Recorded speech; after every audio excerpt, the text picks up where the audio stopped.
So I got these little fidget spinners in the mail in exchange for a review, but all of these thoughts are my own. They came in this nice little bag. That's a nice little touch just to carry them around. We have one black one and one kind of silvery reflective one. I was really impressed with how tiny these were.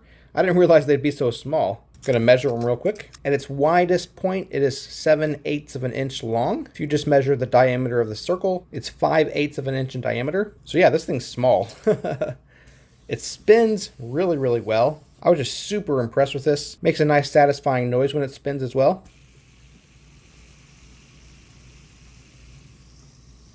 Really nice. Very nice alternative to the, typical larger fidget spinners. I was just really, really impressed with these. It's really nice. You can stack both of them like this and spin them if you want.